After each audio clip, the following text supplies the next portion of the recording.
Welcome to the Cruise Line, brought to you by Tour Productions. I'm your host, Erica Cruz. And I'm Jason Nichols. Venezuela is often held up as an example of the inevitable failure of socialism and the supposed link between socialism and autocracy. The Venezuelan people have struggled greatly for the past several years under the leadership of President Nicolas Maduro. There has been a mass exodus of Venezuelans fleeing the country, with many headed into its more stable neighbor, Colombia. Venezuelans have topped the list of asylum seekers in the U.S. for the first time ever in 2017. Today, we will explore the complexities of the political and economic crisis in Venezuela, here on the Cruise Line.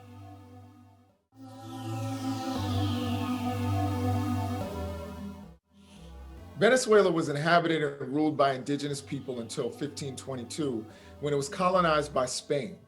It was part of La Gran Colombia, when it broke away from Spain in 1811 and eventually became an independent nation state in 1830.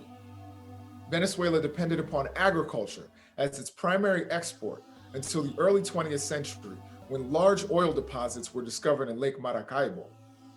By 1935, Venezuela was one of the wealthiest countries in Latin America, touting the region's highest per capita GDP.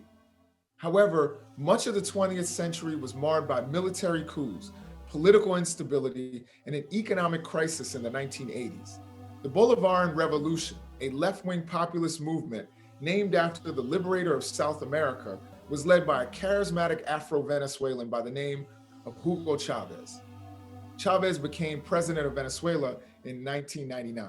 Under Chavez's reign, Venezuela nationalized its industries and funded social programs for the poor. Initially, his efforts had incredible results. Unemployment was cut in half, as was the poverty rate. Education and literacy rates rose while infant mortality rates dropped. The nation's elites were incensed with the changes that Chavez brought into the country. However, Chavez was immensely popular among the working class. While Chavez was accused of using state money and resources during his elections, even his most ardent opponents maintained that he supported free and fair elections. He allowed his opponents to run a recall election against him in 2004, and Chavez won easily. He antagonized the United States, even calling former President George W. Bush the devil. In his third term, Chavez fell ill with cancer. He selected his vice president, Nicolas Maduro, to be his successor. Though Maduro is a socialist who studied in Cuba, he lacks the charisma and charm of Chavez.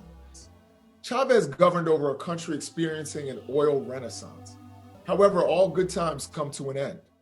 Chavez failed to diversify the Venezuelan economy.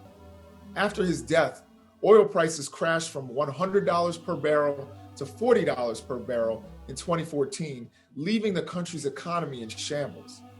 President Obama started applying pressure on Caracas, convincing companies and banks to stop doing business with Venezuela.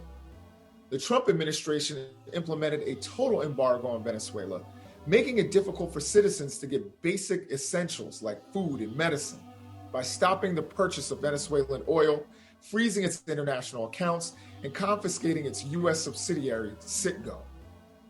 The U.S. recognizes Venezuelan opposition leader Juan Guaido as president. Guaido has tried to inspire a popular uprising and a military coup, but has failed thus far.